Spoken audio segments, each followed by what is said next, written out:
জয়গুরু বন্দে পুরুষোত্তমম পরম পিতার আতুল শ্রীচরণে আমার শতকোটি প্রণাম। জগজ্জননী শ্রী বড়মা শ্রীচরণে আমার শতকোটি প্রণাম। পরম পূজ্যপাদ শ্রী বরদা শ্রীচরণে শতকোটি প্রণাম। পরম পূজ্যপাদ শ্রী আচার্য দেবের শ্রীচরণে আমার শতকোটি প্রণাম। আপনাদের সবাইকে আমার আন্তরিক আনন্দিত জয়গুরু। যুদ্ধ, আমরা সবাই জানি এই মুহূর্তে পাকিস্তানের সাথে আমাদের দেশের একটা যুদ্ধের একটা প্রারম্ভিক সময় চলছে। সব থমথমে একটা ভেতরে অনেকের শিশুদের মনেও একটা ভয়ের সঞ্চার হচ্ছে। দেশে লেগে গেছে কলহ। আচার্যদেব বললেন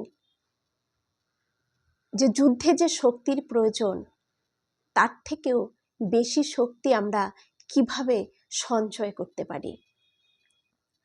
আমি প্রথমে একটি গল্পের মধ্য দিয়ে সেটাকে বলবো। এই গল্পটাও আচার্যদেব বলেছেন। এক মন্দিরে একদিন একটি রাজা গেলেন। রাজা গিয়ে দেখছেন অনেক সন্ন্যাসী রয়েছে সেখানে। তারা কোনো কাজকর্ম কিছুই করেন না, শুধু ওখানে চুপচাপ বসে থাকেন আর প্রসাদ গ্রহণ করেন।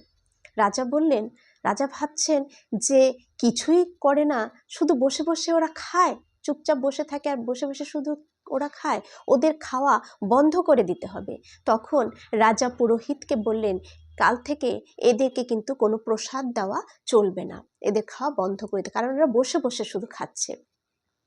পুরোহিত তো একটা বিশাল বিপদে পড়ে গেলেন। তিনি গিয়ে যে বৃদ্ধ এক সন্ন্যাসী ছিলেন তাকে সব কথা খুলে বললেন।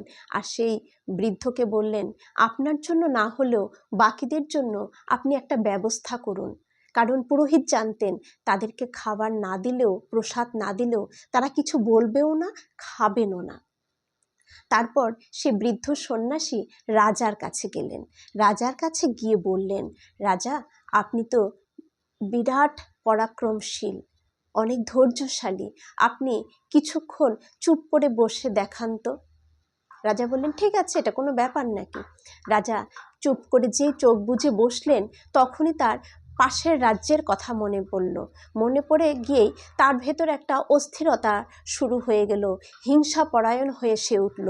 তখন সেই সন্ন্যাসী বললেন, আপনাকে একটু বসতে বললাম শান্ত হয়ে, আপনি সেটাই পারলেন না, আপনি হিংসা পরায়ণ হয়ে উঠলেন। তখন রাজা আবার চোখ বুজে বসলেন। যেই চোখ বুজে বসলেন তখনই তার মনে পড়ে গেল নর্তকীর কথা, যে জলসায় নাচের কথা। তখন সে লোভাতুর হয়ে উঠলেন। তখন সন্ন্যাসী আবারও বললেন, আপনি আবারও ধৈর্য ধরে একটু শান্ত হয়ে বসতে পারলেন না, আপনার মন লোভাতুর হয়ে উঠল সেই নর্তকীর কথা মনে পড়ে। তখন রাজা তার ভুলটা বুঝতে পারলেন। রাজা তার ভুল বুঝতে পেরে তখন বলল যে যুদ্ধের মতন যতটুকু শক্তির প্রয়োজন তার থেকেও বেশি শক্তি দরকার শান্ত হয়ে বসা। তিনি তখন ভুল বুঝলেন এবং সন্ন্যাসী বললেন, শান্ত হয়ে বসাটা সবথেকে বড় শক্তিশালীর কাজ। কিন্তু আজকালকার লোকে ভাবে শান্ত হয়ে বসে কিছুক্ষণ ধ্যান করার থেকে, আমার সময় নষ্ট করার থেকে আমি অন্য কাজে লিপ্ত হই। কিন্তু শান্ত হয়ে বসে ধ্যান করার মধ্য দিয়ে যে নিজের ভেতরে কতটা শক্তির সঞ্চয় হয় সেটা কিন্তু আমরা ভুলে যাই। তাই আচার্যদেব বলেছেন, কেউ যদি রোজ 5 মিনিট নাম ধ্যানে বসে চুপ করে স্থির মনে, তাহলে সে যে কত শক্তি লাভ করে সে নিজেও জানে না।